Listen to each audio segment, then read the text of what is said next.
আসসালামু আলাইকুম। Online job চ্যানেলের পক্ষ থেকে আপনাকে আবারও স্বাগতম। বাংলাদেশের একটি স্বনামধন্য কোম্পানি এরিস্টো ফার্মা একটি নিয়োগ বিজ্ঞপ্তি প্রকাশ করেছে। এরিস্টো ফার্মা বাংলাদেশের টপ 10 ওষুধ কোম্পানির মধ্যে একটি ওষুধ কোম্পানি। এই কোম্পানি একটি নিয়োগ বিজ্ঞপ্তি প্রকাশ করেছে। তাদের নিয়োগ বিজ্ঞপ্তিটা হচ্ছে মেডিকেল ইনফরমেশন অফিসার। এই পদে তারা কিছু লোক তারা বাংলাদেশ থেকে নেবে তাদের কোম্পানিতে।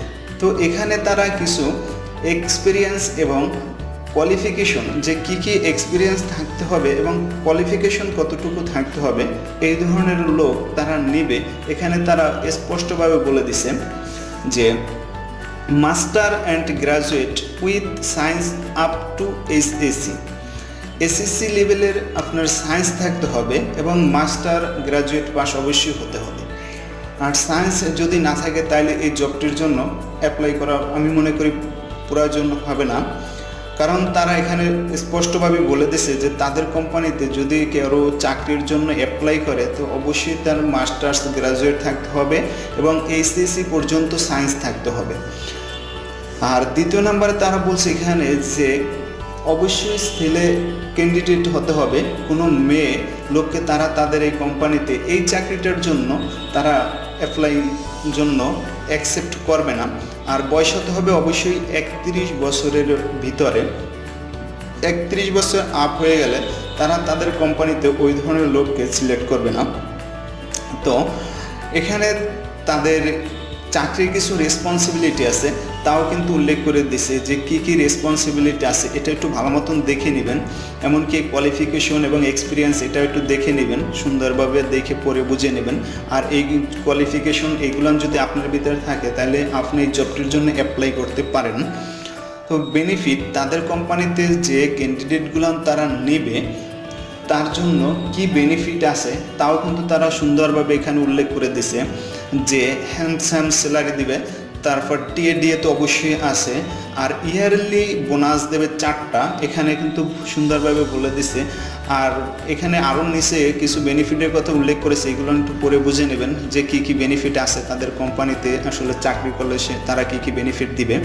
আর এখানে কি কাগজপাতি, আপনার কোন ধরনের কাগজপাতি নিতে হবে, কি থাকতে হবে, ওখানে কয় কপি ছবি লাগবে এবং এনআইডি কার্ড লাগবে, এগুলো সব কিন্তু উল্লেখ করে দিছে। এগুলো নিয়ে কিন্তু অবশ্যই 18 জানুয়ারি 2021 এর ভিতরে কিন্তু যাইতে হবে। তো কোথায় যাইতে হবে এটা নিয়ে টেনশন করার কিছু নেই, তারা কিন্তু আবার পাশে বলেই দিছে যে কোন জায়গায়, যে চলুন এখন দেখি যে তারা কোন জায়গায় তাদের ক্যান্ডিডেট আসলে উপস্থিত থাকতে বলেছেন। দেখুন এখানে কিন্তু তারা সুন্দরভাবে উল্লেখ করে দিছে যে ঢাকা পল্টন, ঢাকা 1000, জানুয়ারির 16, 17, 18, 2021 9টা থেকে 4টা এর ভিতরে থাকতে হবে। ঢাকায় নেবে, ঢাকা থাকতে হবে আপনার 16, 17, 18 এই ভিতরে আপনি যে কোনো একদিন 9টা থেকে 4টার ভিতরে উপস্থিত থাকতে হবে ইন্টারভিউর জন্য।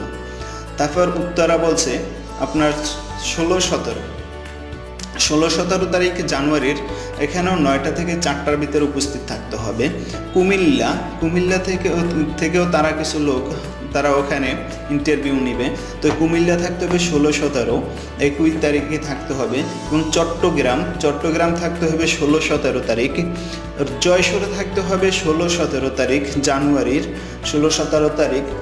আর 9টা থেকে 4টা, অবশ্যই 9টা থেকে 4টার ভিতরে উপস্থিত থাকতে হবে।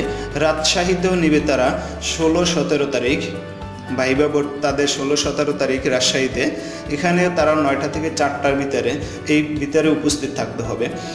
তো আপনি যদি 16, 17, 18 এই 3 দিন, যেমন 16, 17 ঢাকার বাহিরে যত ভাইবা বোর্ডগুলো হবে সেখানে উপস্থিত থাকলে যে কোনো এক জায়গা আপনি ওখানে ভাইবা দিতে পারবেন। আর যদি আপনি এই 16, 17 ভিতরে না পারেন তাহলে 18 তারিখ আপনার ঢাকা অবশ্যই থাকতে হবে।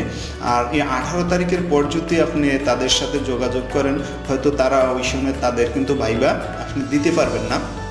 তো 16, 17, 18 এই 3 দিনের ভিতরে আপনার সকাল 9টা থেকে বিকাল 4টা এর ভিতরে উপস্থিত থাকতে হবে। তো আশা করি আপনি অবশ্যই বুঝতে পারছেন। আর যদি বুঝতে অসুবিধা হয় তাইলে আমি এই ভিডিওর ডিসক্রিপশন বক্সে এই সার্কুলারটির পিডিএফ ফাইলটি দিয়ে দেব, ওখান থেকে সুন্দরভাবে আপনি দেখে নিতে পারবেন। তো সবাই ভালো থাকেন, সুস্থ থাকেন, আল্লাহ হাফেজ।